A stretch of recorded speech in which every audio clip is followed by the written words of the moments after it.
这是家禽，按照城规，凡人带家禽进城得办证或者交清洁费。官爷，这鸡是我们村最能生的，我还要指望它下蛋换盘缠。它很干净，不随地拉屎。别等人，听话。还有这条狗，这么大体型，看着像野狗，咬人怎么办？大黄很乖的，它连骨头都懒得啃，平时就吃点石头磨牙，绝对不咬人。行了行了，要么交10个铜钱，要么去旁边等着办证，别挡着后面道友的路。是御兽门储君传的车，找死的凡人！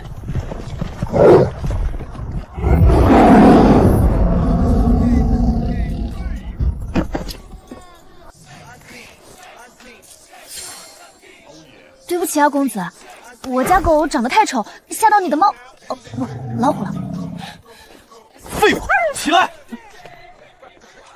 你对我的灵兽做了什么？真对不起，可能是他早饭吃了大蒜，口气重。但我这筐里的菜被你的老虎压坏了，这可是我要拿去卖钱的。你看叶子都断了，这怎么卖得出去？这可是家里种了好久的。滚！拿去卖棺材都够了，别挡本少爷的路。这人怎么这样？里面那点能量还不如小红灼的小石子多。压坏了我的菜，就赔这么个破石头，打发叫花子呢。大黄，走，咱们不进城摆摊了。听说那上面的大宗门讲道理，咱们去那儿瞧瞧。这石头成色太差，我不收。借过，别踩伤我的鸡。哪来的乞丐？怎么会混进来的？你看他那筐里还露出来几根菜叶子。天哪，他是来卖菜走错路了吗？下一个登记，姓名、籍贯、职业、特长。江诺，家住长生村，职业务农。务农？对，就是种地的。这里是逍遥宗选拔弟子的现场，不是招地农。行了，既然报了名，就别挡着，把你的这些家畜处理一下。宗门种地禁止携带凡禽俗兽，你有灵兽袋吗？灵兽袋那是啥？就是那个能把灵宠装进去的空间法器。没有，而且那袋子那么小，装进去多憋屈啊，不透气会闷坏的。那是法器，里面有空间，你当是麻袋呢？没有就赶紧去旁边待着，别让你的鸡乱拉屎，否则取消资格。顾少，听说您这次是冲着内门真传去的。哼，内门只是个跳板，我楚某人要修的是御兽大道。哟，这不是那个碰瓷的吗？是你啊，正好，刚才你给的那块石头成色太差了，根本不够赔我的筐和菜，咱们得重新算算账。嫌少？你那一筐烂菜叶子，喂猪都嫌寒碜。本少爷给你的那块灵石，足够买下你们整个村子。不知足的东西。那石头真的很差，你看都没光泽，灰扑扑的，里面能量也少得可怜。想算账是吧？行，等会儿测灵大会开始，你要是连杂役弟子的资格都拿不到，被赶出山门，除了这逍遥宗的地界，本少爷有100种方法让你和你的狗消失。这年头欠债的都这么嚣张吗？肃静！逍遥宗收徒大典即刻开始。第一关测灵根，资质优异者入内门，中等者入外门，下等者遣返。也没说能不能包饭啊。第3，金木火3灵根下品不合格。王5，水土双灵根中品外门。赵6，繁体无灵根。这个好不开心啊！单系火灵根上品，好苗子，直接入内门候选。下一个，那个带鸡带狗，职业是种地的，上来。这也太寒碜了，他是把全部家当都背身上了吧？快看那条狗，手放上去，凝神静气，把体内的气往石头里引，动作快点，后面还有几百人等着呢。往里引气是吧？废话，不引气怎么测灵根？难道靠你那把锄头测吗？希望能亮一点，别太丢人。充电嘛，我熟。去。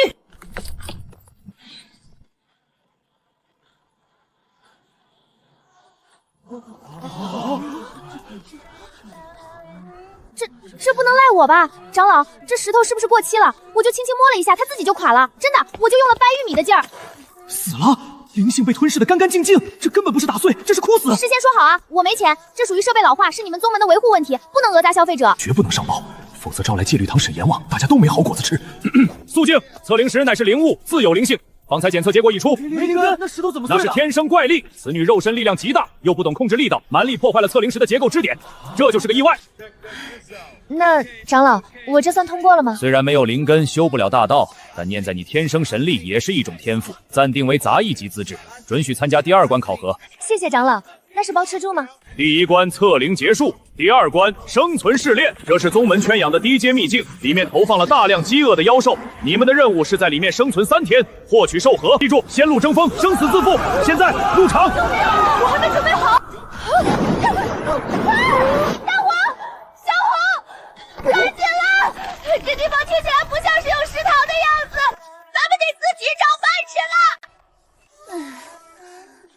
狗还在，鸡还在，筐也没坏。哎，这不是紫血草吗？发财了，发财了！这要是挖回去，够大黄吃好几顿的。大黄，警戒，别让别人抢了咱们的猪草。叶片这么薄，一看就是缺水。这土也不行，太硬，回头得施点肥。哟，这野狗个头不小啊，皮毛看着挺厚实，正好入冬了，缺个褥子。大黄，你看这玩意儿能不能抓回去给你当个伴儿？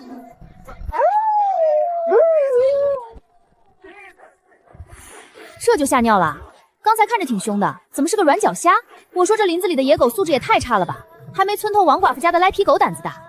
算了，这么怂，带回去若是遇上偷鸡贼，指不定谁保护谁呢。而且这肉看着全是腱子，肯定柴得很，塞牙。滚吧滚吧，别在这儿碍事，我还得挖野菜呢。哟，这还有一丛红菇，看着挺新鲜，回去让四师兄看看能不能炖汤。这根烂木头怎么还发光？正好劈开给小红找零食。至于吗？不就是抓个野味挖点野菜吗？怎么叫得跟杀猪似的？难道城里人体质真的这么差，连只野狗都打不过？算了，不管闲事，咱还得找个地方生火做饭呢。哎，这是哪个角落的画面？这是刚才那个杂役资质的村姑。完了，这女娃一点警惕性都没有，走到这种绝地还敢这么散漫，怕是要第一时间被淘汰出局。鞋带怎么松了？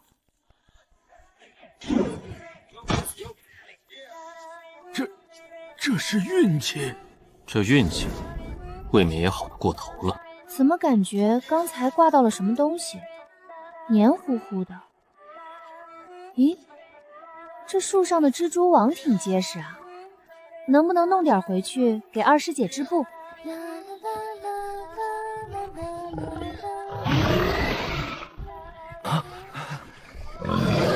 城主，它的皮太厚了，我的飞剑根本刺不进去。师兄！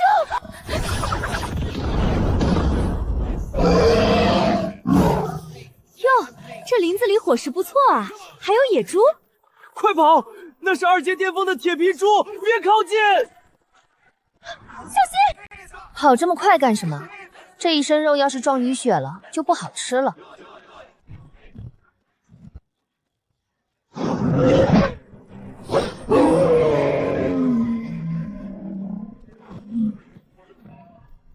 这就晕了，连下品法器都能撞弯的脑袋，被一根破棍子敲晕了。这猪长得挺壮实，就是毛太硬，回头得用开水多烫烫。哎，这猪刚才没撞坏你们吧？城里路滑，走路得看着点。这猪我就带走了啊，我看你们也不像要吃的样子。走了，大黄，今晚有红烧肉吃。小红你也别睡了，帮忙盯着点，别让这猪半路醒了乱动。师兄，那是哪个峰的真传师姐吗？肯定是专修肉身的体修吧？体修也没见过拿锄头当兵器的呀，而且他身上一点灵力都没有，刚才那一敲好像纯粹就是劲儿大。这秘境真是个好地方，地里长着菜，路上跑着肉，除了蚊子多点没别的毛病。这块红色的区域画了个骷髅头，写着极度危险。按照老家的规矩，越危险的地方野味越肥。小红，你说那玩意儿要是抓回来，能跟你配个对不？你看你也老大不小了，整天就知道吃，也不下个蛋。听说那大鸟还会喷火，要是能抓来给我看灶台，以后煮饭都不用劈柴了。好，不配，抓来当个烧火工总行了吧？走，去中心区看看，要是那鸟长得不顺眼，咱们就把它窝里的蛋掏了，做个西红柿炒蛋。这味道好像是紫叶子的味道，大黄，你看，这就是我跟你说的那个城里人吃的那个猪草，果然是紫叶子。我就说这城里人肯定也养猪，不然种这么多猪草干什么？大黄，看来咱们运气不错。刚才我就愁这头猪光吃泔水不够长膘，这下腐蚀有着落了。这土有点板结了，得松松。这种猪草最吃肥力，回头得弄点草木灰撒进去，不然明年长不出来。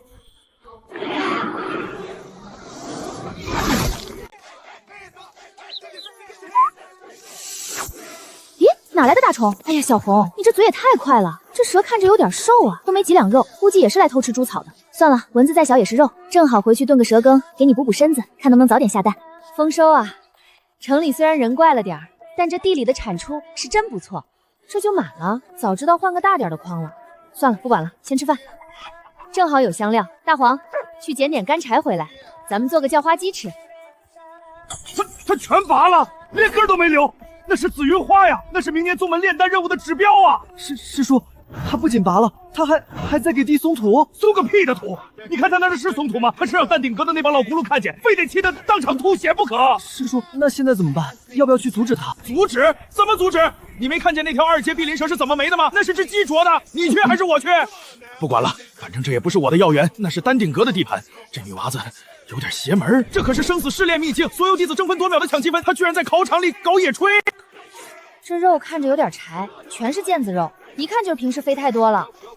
多放点紫叶子，去腥还能提鲜。行了，别摇了，灰都进锅了。大黄，点火。哎，过分了啊！你是想把鸡烧成灰吗？小火慢炖懂不懂？把你的嗓子眼收一收。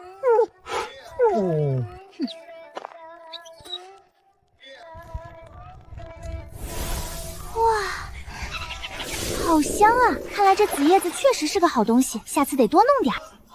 这是什么味道？那不是普通的烤鸡，那是用2阶极品灵药配合未知真火炼制出来的药膳，比丹药更纯粹的食部，这简直是暴殄天物。可是，就一口，只要吃一口，说不定就能筑基。好了，开饭。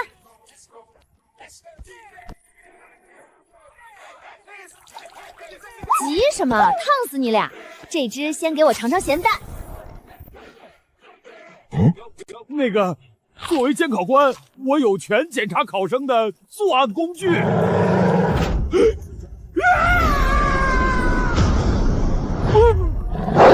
坐下，那是考官，咬死了要赔钱的。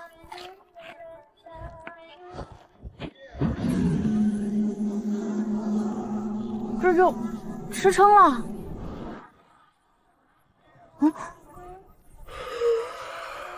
别随地吐气，不卫生。成了，困扰10年的筑基瓶颈破了。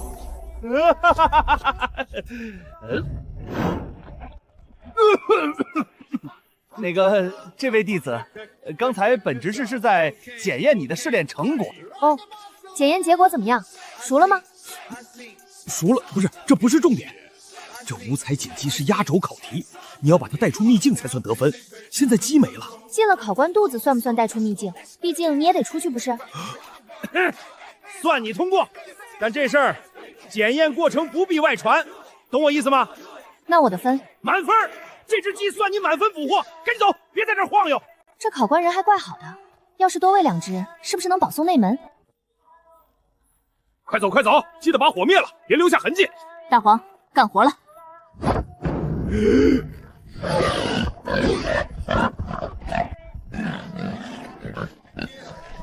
对了，执事，下次想吃记得给钱，我这是小本生意。这哪里是招了个弟子，这分明是招了个土匪进村啊！别急，疗伤丹药排队领。楚师兄出来了。疾风狼，好，练气期就能独占疾风狼，此等战力，便是放在内门也是佼佼者。这是3阶啊，速度快如鬼魅，这就叫云泥之别。咱们是去求生，楚师兄是进货的。此次榜首，阵法要炸！哎，大黄啦，使劲往外走！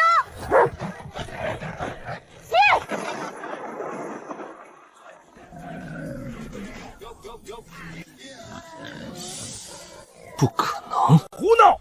这里是宗门试炼，神圣庄严。你这是干什么？把这里当成菜市口了吗？不是说生存试炼吗？我在村里就是这么生存的，看到猪就抓，看到草就割。难道城里的规矩不一样？抓到了还得放回去。事先说好啊，这些是我凭本事抓的，算是私产。要是宗门不收，我就带回去自己养。自己养？这不可能！长老，弟子怀疑他作弊。铁皮猪性情暴躁，稍微受惊就不死不休，怎么可能这么乖顺的被捆着？他一定是作弊了，或者这根本就是他带进去的妖兽。对啊，肯定是作弊。你说这是我带进去的妖兽？去，给这位眼神不好的师兄展示一下野性。回来。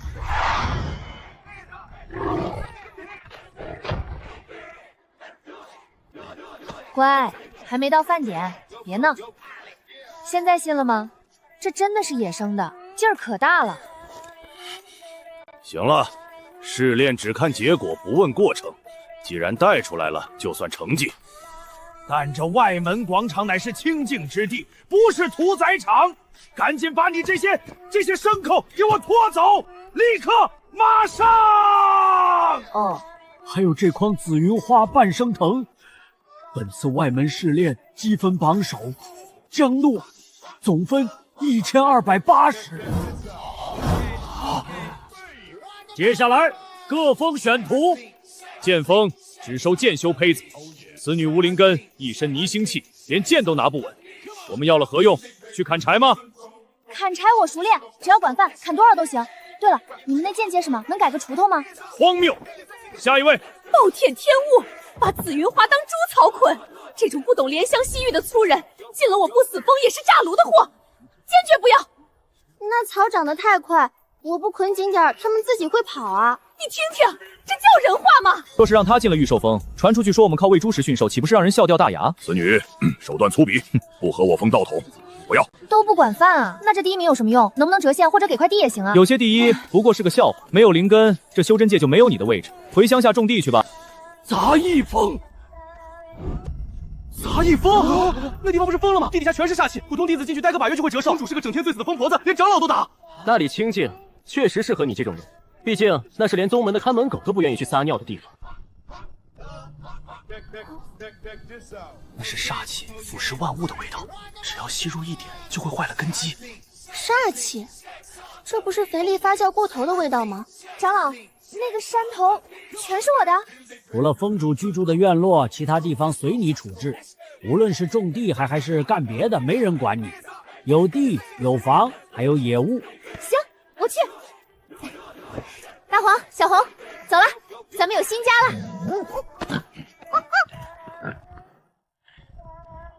大黄，你觉不觉得这地方有点像咱村后面那个乱葬岗？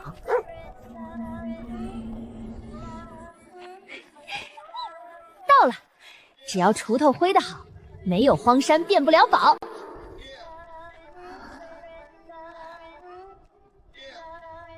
滚！师傅，这就是您的待客之道。虽说咱们峰人少，但也不能见面就扬灰啊。你没感觉？这风挺凉快的，就是灰大了点。你是新来的杂役？是，弟子去江诺，刚分过来的。哦，既然认了门，那就滚吧，这地方不是人住的。长老说这山头归我了。小丫头，赶紧下山，别在这儿碍眼。我不下山，我要种地。种地？在这儿？我不收徒弟，也不养闲人。这峰上没饭吃，没月钱，连水都要去30里外的寒潭挑。宗门早就断了供给，没饭吃。明白了吗？在这儿你会饿死。想住？行啊，只要你能忍受半夜被冻醒、被饿醒，或者被地底下的东西吓死。没钱就赚，没饭就种，房子破了就修。师傅，你要是累了就歇着。我看这院子地太硬也不平整，走路容易绊脚。既然要住人，那就得先大扫除。你想干什么？这地太脏了，我给它松松土。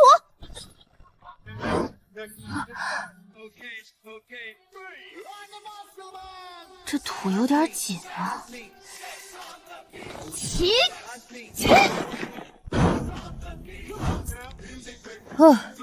果然还得是这种老锄头顺手，这土得晒晒，太潮了。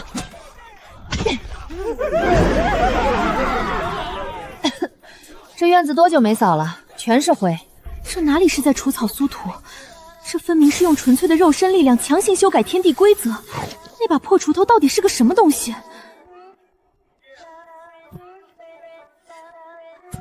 哎，这活儿还挺解压。师傅，地扫干净了，就是这土质看起来有点缺肥，回头我弄点肥料养养。对了，师傅，您刚才说什么来着？要我滚？如果刚才那声滚真的激怒了这丫头，这一锄头会不会直接敲在我脑门上？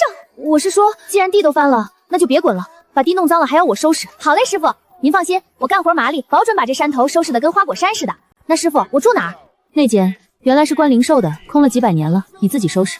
挺好，通透，而且地基打得深，稳当。旁边棚子修修，大黄和小红也能住，这活儿还挺解压。师傅，您饿不饿？我抓了不少野鸡野兔，晚上烤着吃。这丫头到底是哪个山沟里钻出来的败家子？不吃，早就地谷了，谁还吃五谷杂粮？哦，既然留下了，规矩得说清楚。第一，杂役峰是契地，没有资源配额，也就是说不发月钱，没有丹药，没有零食补贴，没工资，包吃住吗？住随你挑，吃自己解决。宗门食堂在30里外，去吃要给钱，我也没钱给你。没钱？不包吃？这大仙门待遇比村里还差。第二，半夜听到动静别大惊小怪，别指望我救你。第三，没事别出去惹事，要是被人打死，我就直接把你埋在后山当肥料。师傅放心，我这人从来不惹事儿，别人不惹我，我肯定不动手。唉，大黄，咱们好像摊上个穷亲戚，得买种子，得买肥料，农具也得换。明天咱们去坊市赶个集，把这堆土特产卖了，换几顿饱饭钱。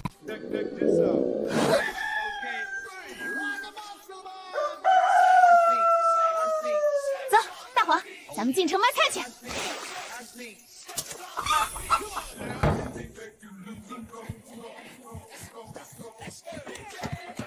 果然是大城市，比村口大集热闹多了。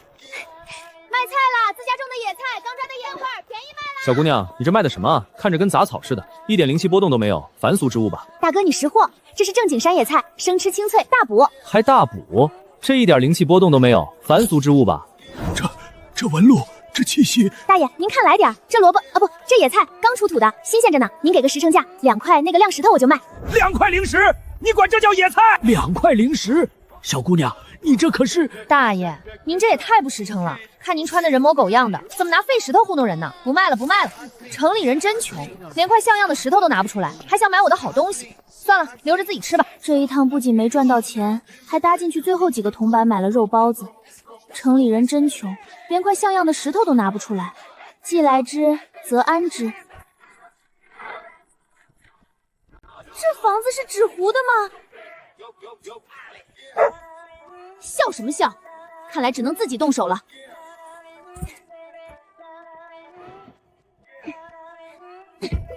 有点长了，大黄，往后稍稍，别绷着你。听说来了个小师妹，躲了一早上，应该去访视了，赶紧溜回去拿工具。这味道，这种倒影波动，这是传说中的雷金木。住口！住手！别动那块木头！规则之力，空间切割，这他妈是什么怪力女？哎，你是谁啊？碰瓷的，我可没钱啊！这地也是你自己摔的。师妹，你把这木头劈了？是啊，这烂木头太硬了，本来想做个门框，现在看来只能劈成板子补墙了。这斧头？哦，这是我家传的，虽然看着破，但挺好使的，哪怕是石头地，一斧头下去也跟切菜似的。师妹且慢，这活太粗重了，放着我来，我是个木匠，这修门补墙的事儿让我来。你不用钱吧？不用免费，倒贴只要剩下的这些废料归我就行。行吧，那你修吧。要是修得好，这一整根烂木头剩下的边角料都给你。多谢师妹，师妹大义。唉，这房子要是修好了，也不知道啥时候能吃上一顿正经饭，必须得想办法把货卖出去了。真的随便我怎么修？只要别收钱，随便折腾。不过我也不是没要求，这是我以前画的图纸，你就照着这个大概模样弄。妙，太妙了！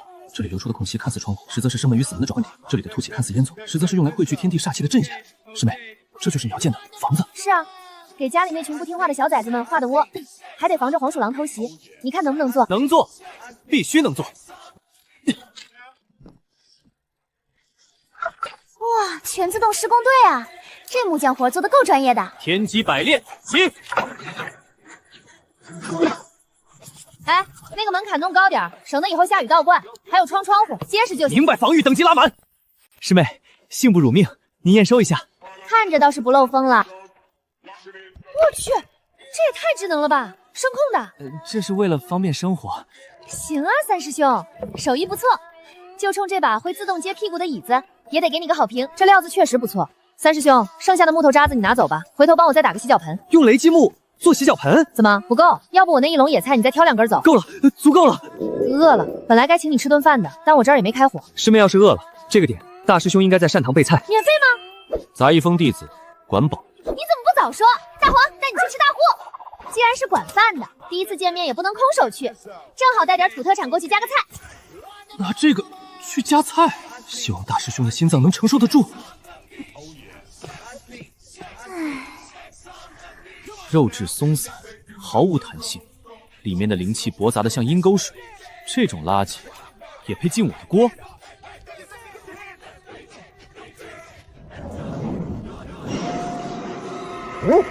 真香！大黄，你干嘛？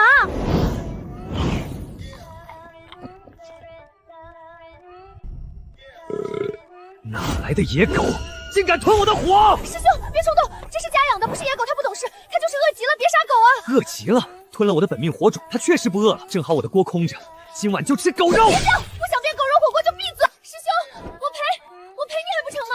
我是新来的江诺，这是家里带来的土特产，赔你的火。赔你拿什么赔？那可是紫极灵火，把你们全家卖了都赔不起。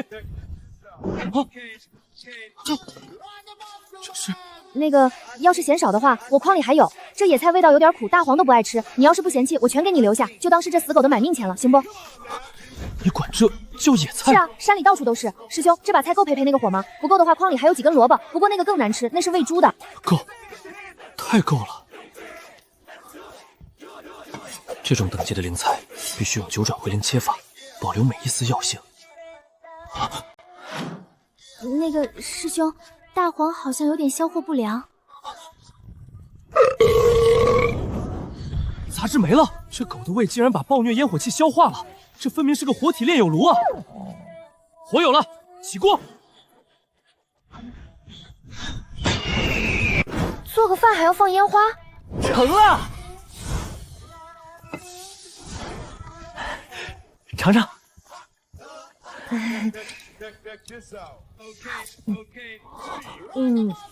淡了。什么？没放盐，也没放猪油，这野菜本来就寡淡，要是切点腊肉进去爆炒，味道能好不少。这种清炒法，只有喂兔子才这么干。你不懂，你不懂，这是对食材的亵渎。师兄你也吃，别客气。既然火也还给你了，菜也给你炒了，那我们两清了。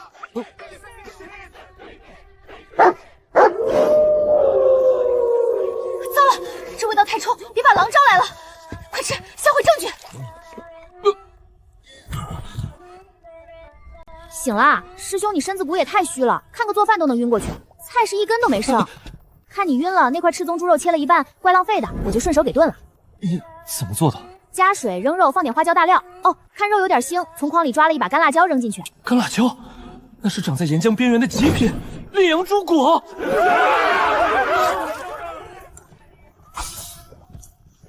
熟了。二师姐，那是我的锅。还价！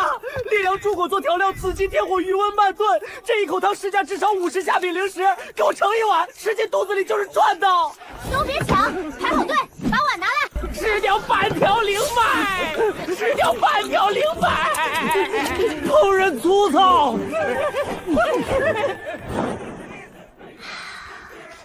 肉有点老，下次记得多炖2刻钟。师傅，你醒啦？没醒，梦游呢。既然入了我杂役峰，也就是自家人了，见面礼总得给一个。这收着吧，师傅他很少送人东西。这瓶子虽破，但用来装水不漏，能装很多水。无量天尊，这可是乾坤湖的仿品，虽然是个残次品，但要是拿去拍卖行，我什么都没说，小事没收好，千万别卖。行了，吃饱喝足，都散了吧。大黄，这地方虽然破点儿，但人还怪好的。既然吃了人家的饭，就得干活。那么多人要吃饭，光靠打猎可不行。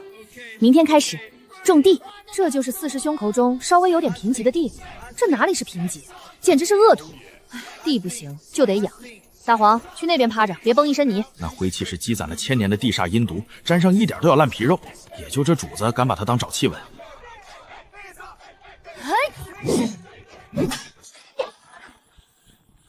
离奇，不好，那是后山的杀气眼，一旦爆发，整个杂役峰变成死地，地皮就不值钱了。我的地皮，我的资产啊，资产啊！住手！小师妹，快住手！那是地煞，碰到会死人的，而且这地皮经不起你这么砸呀！师兄，你醒了，没事的，这地板硬得很，我不砸碎一点，种子根本下不去。温润细腻，微弱的跳动感，息壤。不对，是有了息壤3分神性的火土。师兄，你干嘛呢？这土还得沤一沤肥，勉强能用。你别挡着，我还有一大片没翻呢。千万别动！我是说，这种粗活怎么能让你一个人干？能重塑地脉的神器啊！我不累啊，这边的土已经松开了，那种黑烟也没了，这就叫深耕杀毒。深耕杀毒，行，你说什么都对。小师妹，这地你打算种什么？这是我在老家路边收集的野菜种子，还有些是吃瓜果土的籽。这他妈是野菜！小师妹，要不咱们还是规划一下间距，合理密植，争取收益最大化。不用那么麻烦，长出来了谁强谁就活着呗。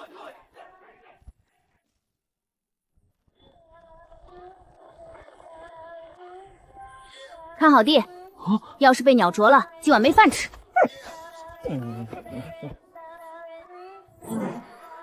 这山里的湿气也太重了，照这么个炒法，过2天被褥都得发霉长蘑菇。回头得让四师兄买点生石灰回来撒撒，除湿。醒了，正好干活去。这种阴雨天最容易生虫子，赶紧去地里看看。要是菜叶子被虫蛀了，今晚就不给你煮米汤了。本尊可是焚天不死凤，吃虫子那是低贱的凡鸟才干的事儿。不过这味道好浓郁的药香，比万年梧桐果还香。坏了，劲使大了，这也太能长了。我就说这地太肥，不该浇那么多水，长这么快，口感肯定老，全是纤维，猪都不一定爱吃。我就说有虫子吧，小红啄准点儿，别把菜叶子弄坏了。这虫子看着花里胡哨的，肯定有毒，以后别乱吃这种颜色鲜艳的，小心拉肚子。叶子长这么快，地下的块茎应该也熟了。长得真磕碜，虽然有点畸形，但水分看着挺足。算了，凑合吃吧，回头切片炖个排骨汤，给大师兄补补。这野草长得也太快了，把菜都挤没了，拔了，晒干了，等会儿当柴火烧。这萝卜味儿也太冲了，跟放了几天的烂红薯似的。不行，这味儿要是飘到前山去，又要被那些讲究的师兄姐嫌弃。师兄，快点，去晚了丹顶阁的低阶丹药就抢不到了。师兄，怎么不走了？你闻到了吗？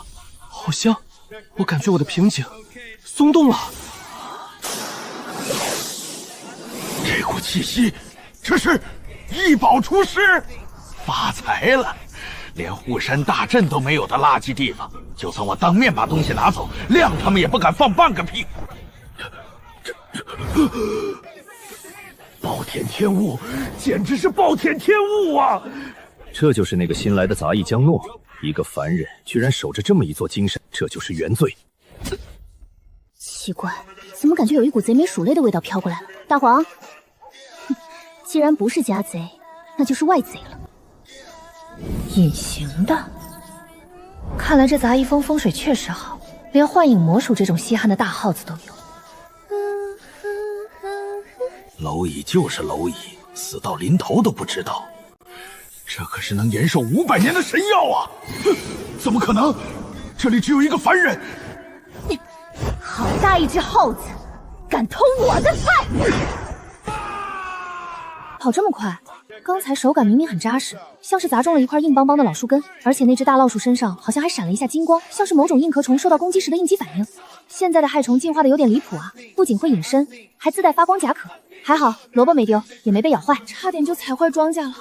大黄，以后警显着点儿，这种会发光的硬壳耗子最难抓了，下次别睡这么死。那个方向好像是落到丹顶阁那边的粪坑去了吧？既然主人说是耗子，那就是耗子吧，反正也差不多。啊，什么声音？好像有什么东西飞过去了。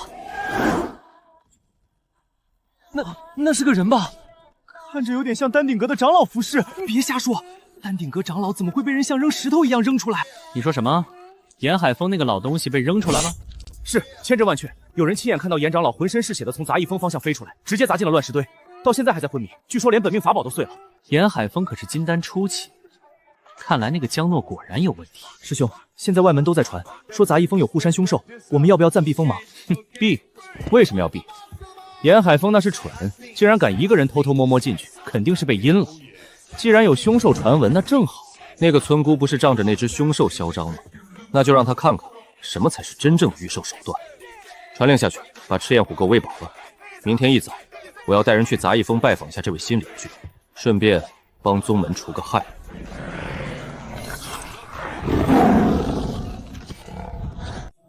师兄，这都喊了半天了，怎么还没动静？怕了呗。听说昨天沿海峰那个蠢货被打飞了，估计这丫头以为躲在山上不出声就能蒙混过关。御兽门楚萧前来拜访，杂役峰的人若是还没死绝，就滚出来一个喘气的。这楚萧今天是动真格的，连赤焰虎都骑出来了。那江诺也是倒霉，昨天刚得罪丹顶阁，今天御兽门就找上门了，这下不死也得脱层皮。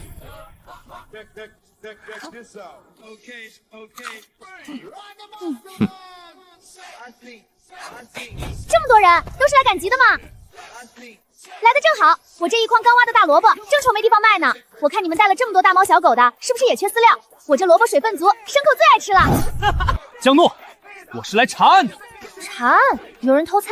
偷你大爷！昨天有人亲眼看到严长老在你这杂役峰受伤被扔出，有人举报你私藏凶兽，意图谋害长辈。作为拥有执法权的弟子，我要对杂役峰进行搜查，把你藏的那头凶兽交出来。凶兽？我家没养凶兽啊，你们是不是搞错了？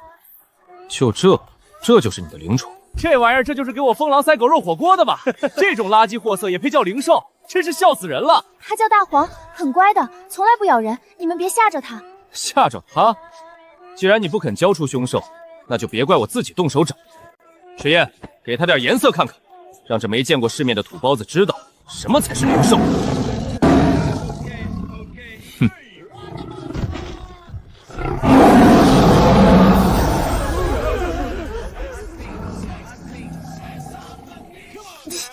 这猫嘴真臭，几天没刷牙了。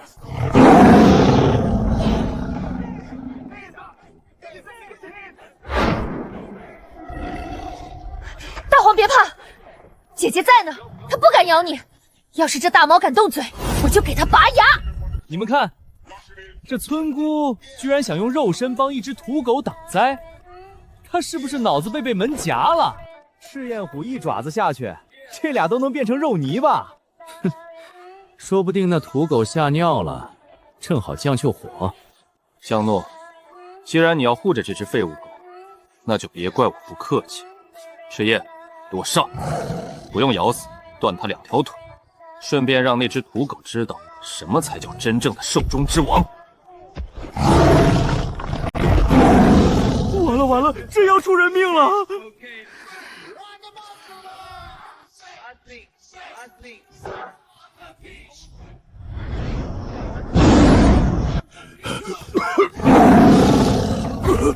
赤焰，你怎么了？给我喷火啊！关键时刻掉链子，回去扣你口粮。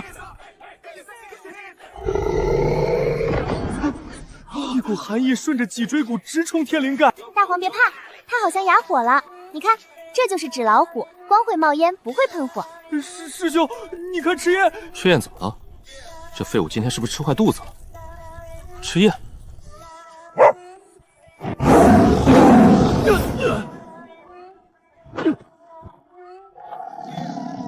赤焰，你疯了吗？给我起来，咬他们呀！我就说它是纸老虎吧，看着块头挺大，叫一声都能把自己吓趴下。还在看什么？都给我上！把这妖女给我拿下！我的腿！大黑，你起来啊！别装死了，那是只土狗啊！师兄，我都喝口吐白沫了。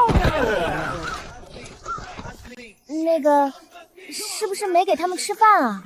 怎么一个个都饿晕了？饿晕？这分明是上位者的绝对血脉压制，可到底是谁？妖法，一定是妖法！给我起来！别打了，他都吓尿了，有没有点公德心啊？再说了，你把地弄这么脏，我师兄还得洗地。江诺，杂役峰我记住了。哎，你的猫不要了，不要我就拿去腌肉了啊！这帮人真没素质，随地大小便。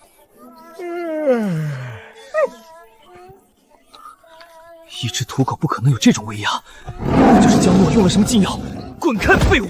用了什么禁药？或者是能模拟高阶妖兽气息的法宝？难怪敢接斗兽的茬儿。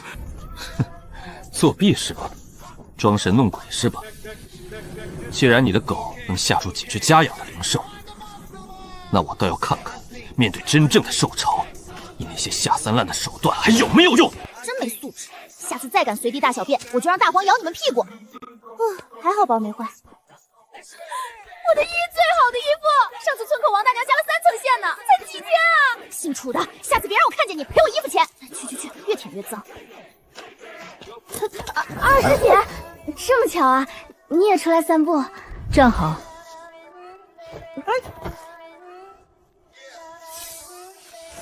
好了。啊？什么就好了？神了！二师姐，你这手艺绝了，比村口王大娘强10000倍啊！是不是有什么独门针法？能不能教教我？以后衣服破了就不用花钱找人补了。补衣服手艺不是什么好布料，随便弄了2下。这是标记哦，就像给大黄戴项圈写名字一样，是不？走了。哎，师姐等等，帮我省了钱，没啥好谢的。刚在后山挖的野菜跟煮水喝可甜了。这菜不错。二师姐人真好，话少了点儿，其实心肠热乎着呢。笑吧，尽情的笑吧。等明天太阳升起的时候，我要让你那个破地方变成真正的地狱！混账！那个该死的村姑！什么狗屁运气，什么天生神力，不可能，绝不可能有一只土狗能下注赤焰火，敢阴我！楚师兄看来很困扰啊。谁？我是谁不重要，重要的是我也讨厌那个杂役风的女人。楚师兄，你不想报仇吗？不想撕碎那个让你颜面扫地的女人吗？你有办法？当然，既然他喜欢玩兽，那我们就陪他玩把大的。狂卖山脉深处出的高阶诱饵改良，就能让方圆百里的妖兽陷入疯狂，只要不顾一切的冲向气味源头。你想引发兽潮，这可是死罪！谁说是你引发的？这东西无色无味。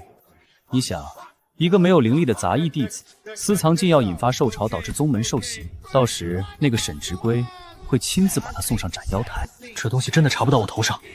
挥发极快，1刻钟后彻底消失，连元婴老祖都查不出痕迹。剩下的就是那只土狗和那个女人的事，不要钱，只要楚兄事成之后把那只土狗留给我就行。我对那只狗很有胃口。大黄是吧？江诺是吧？既然你的狗那么厉害，那我倒要看看，面对成千上万只发狂的妖兽，它还能不能叫得出来。明天就是你们的死期。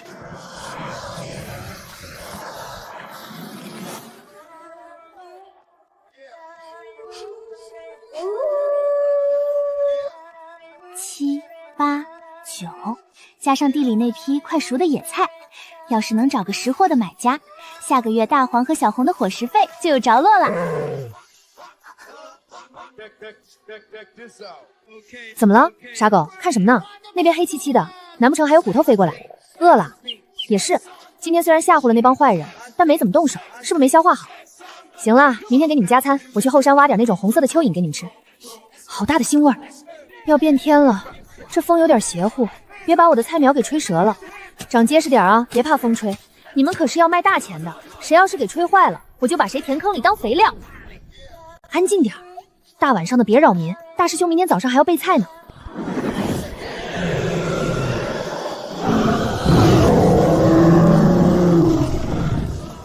玩大了，这规模比想象中还要大10倍，这药粉这么猛吗？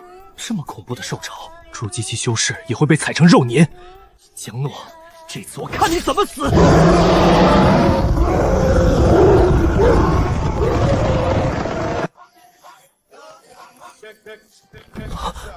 不是地震，是共振，是成千上万斤的血肉之躯同时踩踏大地的共振。三师弟，不用数了，数量超过5000，2阶以上300，3阶领主，至少10头。空气里有一股恶心的甜腥味，是劣质的狂暴引兽粉。有人想平了杂役风。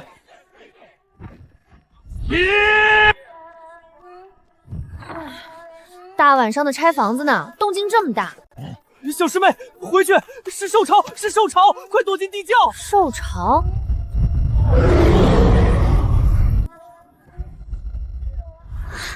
这么多野味，自己送上门了？咱家的篱笆可挡不住这么多客，得赶紧把圈修一修。我去把他拉回来。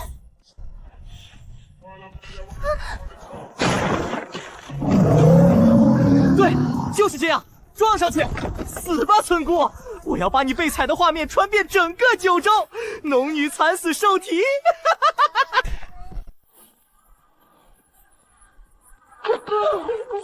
师妹！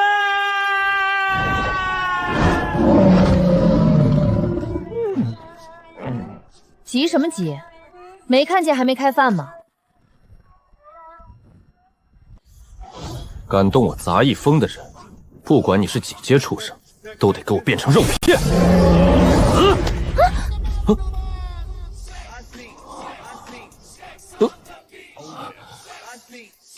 师兄，你轻点儿，这可是铁甲蜥，皮要是砍烂了就不值钱了。我刚在城里问过价，一张完整的犀条皮能换2袋灵米呢。小师妹，这是兽潮，它的皮很硬，不全力砍。不用砍，它已经停了。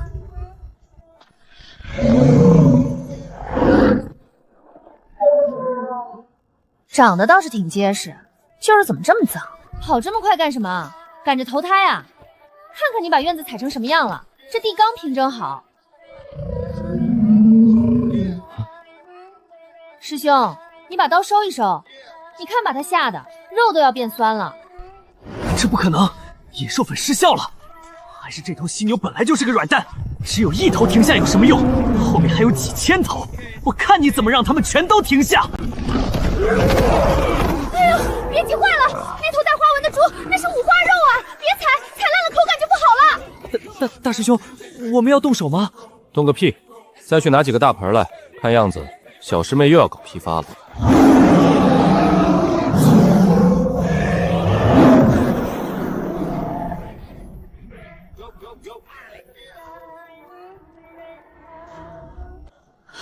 傻狗快跑，这大猫疯了！别怕，我皮厚。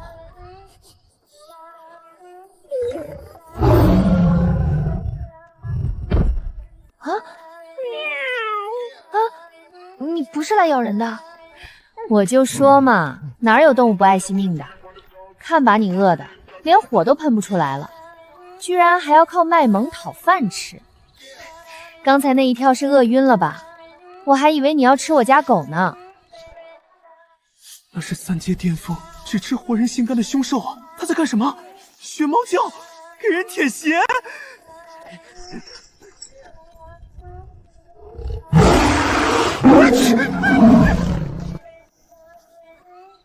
这狗也有问题，我就不信了，一只狮子你能忽悠？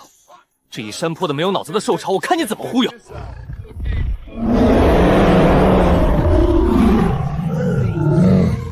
行了行了，都别挤，既然来了都是客，总不能让你们饿着肚子回去。大师兄，别傻站着了，去帮我拿那个最大的木盆来。妖气冲天，居然敢在宗门内引发兽潮，执法阵型散开，准备结阵剿妖。如有幸存者，不惜一切代价救下。这究竟是什么阵型？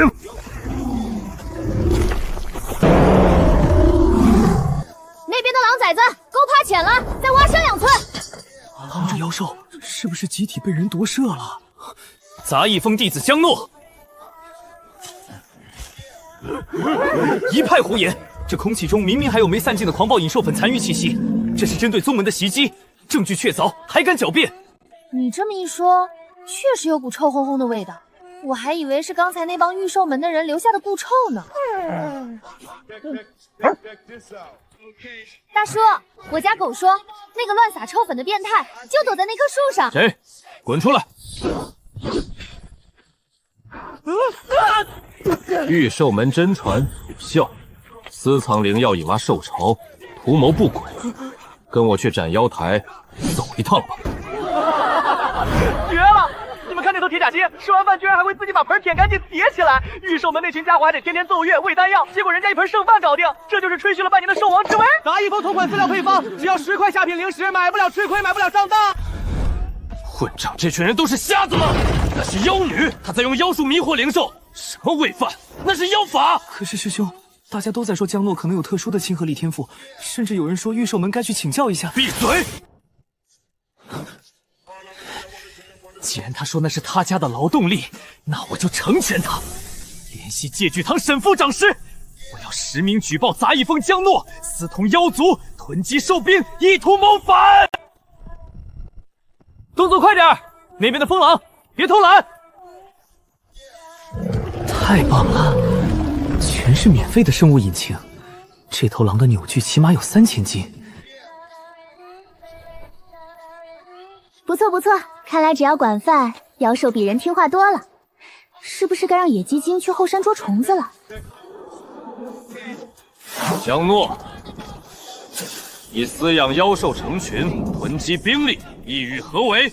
现在立刻束手就擒，随我去戒律堂受审。这位长老，饭可以乱吃，话不能乱讲。我就是带几个同乡，哦不，带几头灵兽打理农事，怎么就私取异兽了？还敢狡辩！逍遥宗灵兽管理条例，宗门弟子饲养灵兽不得超过3只。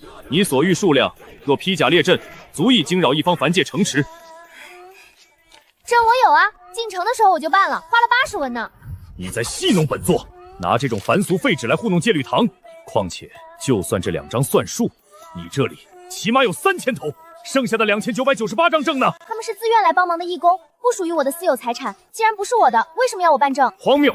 既无宗门批文，又无预售契约，那就是非法聚众违规圈养。按宗规，无证饲养灵兽，每头罚款100下品灵石，并没收所有非法所得。一头100，那是多少个馒头？算不过来。沈堂主，这账不能这么算。首先，这些妖兽不是我们养的，是他们自己跑进来的，属于不可抗力，我们也深受其害，庄稼都被踩坏了。其次，他们在这里吃饭，那是我们出于人道主义关怀，这是善举。简直胡言乱语！他们令灵行阵分工明确，若是没有妖术控制，怎么可能如此听话？你说他们是自己来的？昊天镜分身，妖术或者本身就是妖邪，净光之下当场格杀，神魂俱灭。江诺，抬头。这玩意儿照一下，应该不收费吧？收费？放心，不收钱。但这光照下去，是要收命的。有点暖和。领导，我要转个圈吗？背面要不要也照一下？这瓦数太大了，费不费电啊？领导，你这镜子该不会是在哪里买的冒牌货吧？质量好像不太行啊。不可能，这绝不可能！给我开！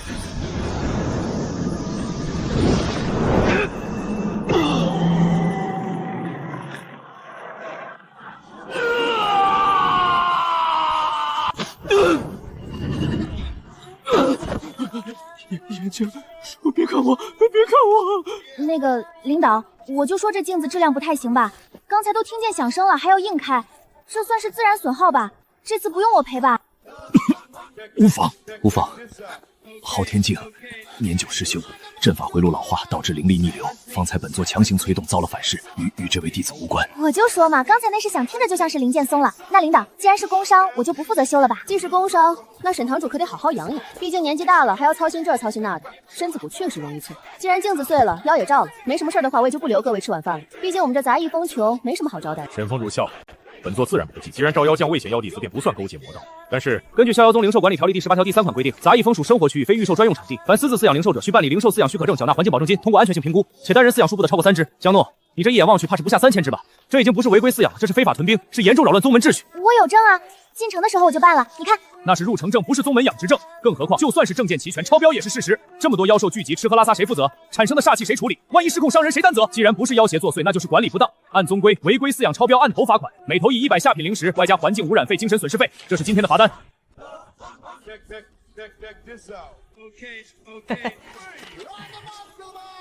总计312000灵石。我们走。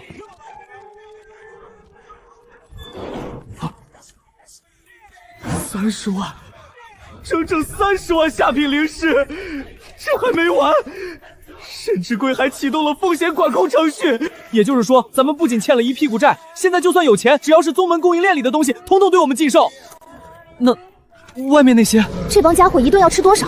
按最低标准算，一天也得5000灵石的口粮。现在仓库里的存货最多撑2天，要不把这狗卖了吧？我看它挺结实的，肉也多，应该能值点钱。别闹了，小师妹。那是土狗，也就咱们把它当宝。那我种地还债行不行？后山那片地我看挺肥的，种点萝卜白菜。来不及，萝卜长出来要3个月，那时候咱们坟头草都2米高了。就没有别的办法搞到快钱吗？比如有没有那种来钱快不用本金，只要力气大的活儿？有，不仅能搞到快钱，还能逼着沈之龟把吃进去的都吐出来。还有一个地方，只要赢了就有大笔奖金，而且没人敢在那里卡我们的脖子。咱们去打架，不为了名次，就为抢钱。老四，你是不是气糊涂了？那可是宗龙门大比，各封亲传弟子拼命的地方，咱们是杂役，上去就是当沙拍的，当沙拍也比饿死强。我去买，我就不信了，有钱还能花不出去。沈之贵能封锁采购流，难道还能把仿氏每家店的门都封上？没货！掌柜的，你睁眼说瞎话呢！后面架子上堆的帽尖的是什么？沙子吗？那是丹顶阁预定的炼丹辅料，不是米。钱师弟，别为难我。戒律堂发了话，谁敢卖给你们，就是协助违规。我买100斤米算个屁的大宗交易，那是人命，几千条命。那你去买没灵气的凡人米粮吧。送客。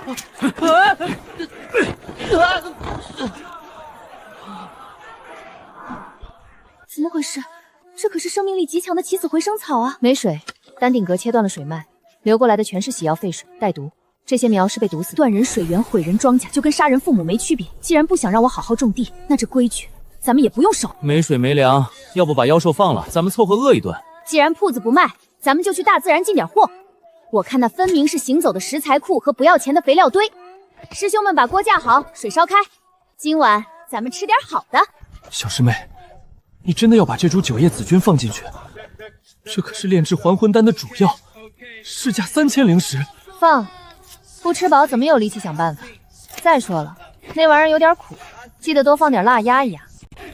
死肢3000，天星草500，5阶妖兽铁背熊乳臭蒜2000，这一锅汤底还没开，咱们就已经吃进去半条灵脉了。那就多吃点儿，吃到肚子里就是自己的，总比烂在地里或者被人抢走强。肉熟了，这熊平时没少运动，肉质紧实。四师兄，吃饱了吗？饱了，撑得慌。饱了就开始算账吧。这顿饭吃了咱们一半的家底，剩下的一半大概还能撑3天。3天后，要是还没钱没粮，咱们就真的只能去啃树皮了。唯一的活路在这里。这后山荒的也太厉害了，杂草长得比人还高，路都没法走。也不知道宗门每年拨下来的绿化费都花哪儿去了，全是尿骚味儿。忍忍吧，想吃肉就别讲究环境。刚才四师兄说了，那条长虫是瑞兽，咱们不能明着吃，得讲究个意外。喂，有鱼吗？或者有蛇吗？出来聊聊。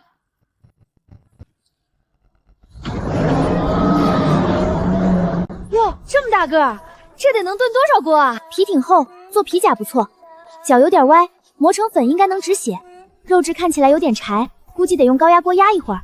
大黄，这玩意儿太大，咱俩吃不完，正好拖回去给师兄师姐补补身子。安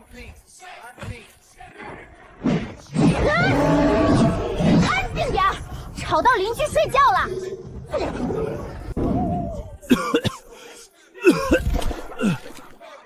既然不上火，那就是皮痒了。我看这块皮都要翘起来了，肯定很难受吧？我帮你修修。叫什么叫？这才拔了一片，成色不错，做个护心镜刚好。再来2片做护膝。这么客气啊？这多不好意思，给我的。既然你交了见面礼子，那我就不好再吃你了。这水潭挺凉快，改天我带二师姐来洗衣服，你不介意吧？走了，机灵点，别见人就吼。怎么还不回来？不会真出事了吧？回来了，没受伤吧？没被那长虫追吧？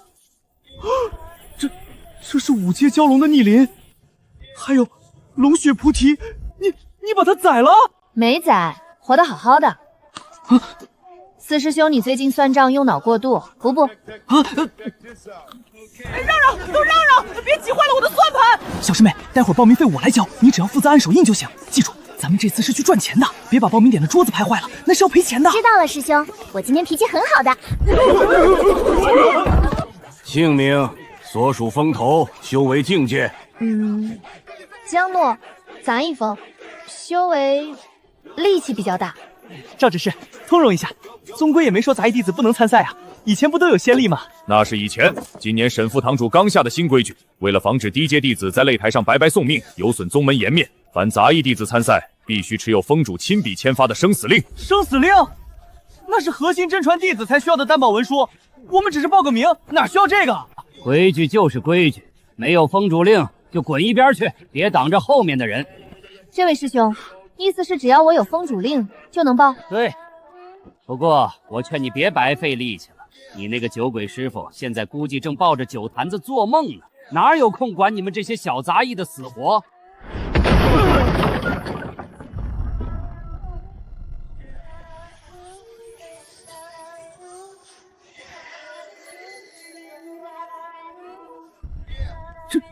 这是折戟令，那是当年神。哎呀，师傅这酒壶质量真不错，还能变形，这算封主令吗？能不能报？能报，马上报，给您。多谢师兄。另外，这张桌子不用赔，是我们桌子质量不好，那是他自己碎的。走了，四师兄还得去买衣服呢。第998号选手杂役风江诺，首轮对手抽取中。